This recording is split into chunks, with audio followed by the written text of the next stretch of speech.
चलो आज हम पढ़ते हैं combinatorial chemistry. Drug design combinatorial chemistry 2 heading आप देख सकते हो, स्लाइड पे दिख रही हैं। आज हम बेसिक्स पढ़ने वाले हैं, क्या है ये कॉम्बिनेटोरियल केमिस्ट्री और कैसे ये ड्रग डिजाइनिंग में हमें हेल्प करती है। सिर्फ इंट्रोडक्शन 2 नंबर में अगर आपको पेपर में आए तो आप इसको कैसे अटेम्प्ट करने वाले, ठीक है। स्किप मत करना, स्किप आगे आगे मत जाना, अच्छे से समझना, तो आप पेपर में आराम से लिख सकते हो। पिक्चर में क्लियर आ रहा है कॉम्बिनेटोरियल केमिस्ट्री। अगर इसके नोट्स वगैरह आपको चाहिए तो you can message in drop box and mention email ID, I will send you all the notes, ठीक है। अब क्या है कॉम्बिनेटोरियल केमिस्ट्री? जैसे हम, अगर आपको याद हो तो हम मैथ्स पढ़ते थे, उसमें मैट्रिसेस बनाते थे। उसमें क्या है, एक रिएक्टेंट के साथ दूसरे रिएक्टेंट को हम जैसे two two by two matrix बनाई तो 2 by 2 का 8 कंपाउंड बन गए। इसमें हमने सारे कंपाउंड इकट्ठे ही बना सकते हैं, ठीक है। इन डिटेल जो मैं आपको नेक्स्ट वीडियो में बताऊंगी अपनी, अगर आपको इंटरेस्टिंग लगे ये टॉपिक तो चैनल के साथ बने रहना, क्योंकि मैं ड्रग डिजाइनिंग के एडवांस्ड, बेसिक और अपर लेवल वाले कॉन्सेप्ट लेक्चर ज्यादा लेती हूँ, ठीक है। अब डेफिनेशन पे आए। कॉम्बिनेटोरियल केमिस्ट्री क्या है? ये एक न्यू मेथड है जिसको एकेडमिशियन ने डेवलप किया है, रिसर्चर ने डेवलप किया है। क्यों डेवलप किया है? क्योंकि बेसिक प्रॉब्लम क्या होती थी सिंथेसिस में, जो टाइम है, जो कॉस्ट है, वो ज्यादा होता था, ठीक है। उसको हमने कम करना है। अगर आप किसी फार्मा कंपनी में लगो और अगर आप कम टाइम में सेम कंपाउंड बना रहे हो तो आपको वो हायर करेंगे, ठीक है। तो इसकी अप्रोच क्या है? It is a new method developed by academics and researchers to reduce the time and the cost of producing effective, marketable and competitive new drugs.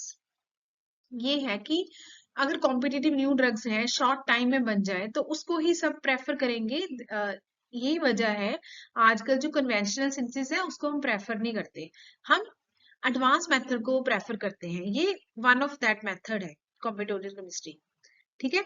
इसमें क्या क्या करते हैं? इसमें जो साइंटिस्ट हैं, they create large number of the molecule that can be detected efficiently. इसमें क्या है, इसकी जो हम स्क्रीनिंग है वो सिंथेसिस के साथ ही कर लेते हैं, ठीक है। This technique has captured the attention of many areas such as pharmaceutical chemistry, biotechnology and agrochemistry. जैसे जिसमें लार्ज मॉलिक्यूल हमें काम आते हैं, लार्ज मॉलिक्यूल से हमने रिफाइन करके उनको स्मॉल लाइब्रेरी में कन्वर्ट करते हैं, फिर हम उसकी एक्टिविटी चेक करते हैं, ये उसमें यूज होता है। ये तो डेफिनेशन होगी, अगर आपको 2 मार्क्स में डेफिनेशन आए, ठीक है, तो आप ये डेफिनेशन लिखोगे। It is a technique by which large number of different but structurally similar molecules are produced rapidly and submitted for pharmacological assay. ठीक है। अब कोई टर्म अगर क्लियर ना हो तो मैसेज करना, मैं अपनी तरफ से कोशिश करूंगी सबको आपको क्लियर करूंगी। इसमें क्या है, ये एक टेक्निक है जिसमें large number of different molecule हम बनाते हैं, ठीक है। जैसे अगर आपको पता हो, जैसे हम कोई एग्जांपल दूं, कोई अपने स्लाइड ली, ठीक है, वेल प्लेट ली, उसमें 96 वेल है, ठीक है। हमने 96 कंपाउंड एक साथ में बना लिए। उसकी टेक्निक है कैसे हम बना सकते हैं, वो मैं नेक्स्ट वीडियो में बताऊंगी कि कैसे 96 कंपाउंड इकट्ठे ही बना सकते हैं। ये देखने में मेथड बड़ा फैसिनेटिंग लग रहा है कि बहुत अच्छा है। इसको ऑप्टिमाइज करना मुश्किल है। जैसे कन्वेंशनल मेथड है, उसको ऑप्टिमाइज करना इतना डिफिकल्ट नहीं है। जैसे हम क्या नॉर्मल करते हैं, रिफ्लक्स लगा दिया, रख दिया, टीएलसी ले ली, भी चेक कर ली। इसमें ऐसा कुछ नहीं है, शॉर्ट स्पैन ऑफ टाइम में कंपाउंड बन जाता है, ठीक है। And this technique uses the same reaction condition with the same reaction vessel to produce a large range of analogs. जैसे मैंने बताया कि एक शीट ले ली, जैसे हमारा शेकर होता है, शेकर में बहुत सारी टेस्ट ट्यूब्स होती हैं, ऐसे बहुत सारी टेस्ट ट्यूब इकट्ठी ले ली, उसका रिएक्शन वेसल कंडीशन सेम है, तो इकट्ठे हमने प्रोडक्ट बना लिए। This technique invented in the late 1980 and early 1990 to enable tasks to be applied to many molecules simultaneously. इसमें क्या है, बहुत इकट्ठे कंपाउंड हम बना सकते हैं, मतलब। और इसकी डिसएडवांटेज क्या हुई कि हमें सेम कंडीशन देनी पड़ती है सब, ठीक है। एडवांटेज और डिसएडवांटेज आई होप ये क्लियर हो गया होगा, आप इजीली मेंशन कर सकते हो, ठीक है। ये इसकी स्ट्रेटजीज हैं जो मैं नेक्स्ट वीडियो में आपको बताऊंगी कॉम्बिनेटोरियल की। ये कंपैरिजन है कन्वेंशनल के साथ और कॉम्बिनेटोरियल की, दोनों का कंपैरिजन क्या है। कन्वेंशनल में क्या है, वन मॉलिक्यूल एट ए टाइम बनता है, जैसे हम सिंथेसिस लगाते हैं लैब में, या हमने नॉर्मल स्टरिंग लगा दी, एक कंपाउंड ए टाइम बना, ठीक है। कॉम्बिनेटोरियल में क्या है, मैनी मॉलिक्यूल एट ए टाइम, कितने मॉलिक्यूल, जैसे हमने 100 कंपाउंड इकट्ठे बना लिए, 90 कंपाउंड इकट्ठे बना लिए, उनकी एक्टिविटी भी चेक कर ली। जैसे इसमें क्या है, मेक प्योरिटी टेस्ट, बनाया, प्यूरिफाई किया, फिर टेस्ट किया। और कॉम्बिनेटोरियल में क्या है, मेक टेस्ट प्यूरिफाई, बनाया, टेस्ट किया, फिर प्यूरिफाई किया। पहले टेस्टिंग कर ली कि अगर कोई जैसे 96 कंपाउंड बनाया, उसमें जो टेस्टिंग करी, हमें पता चला सिर्फ 4 एक्टिव है, तो हम बाकी को प्यूरिफाई क्यों करेंगे, वो वेस्टेज ऑफ टाइम ही हुआ ना।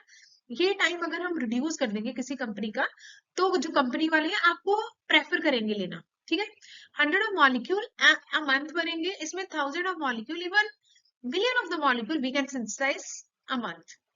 Slower lead generation, lead drug कुछ इसका कोई दिमाग में डाउट है तो मैसेज करना, मैं क्लियर करूंगी।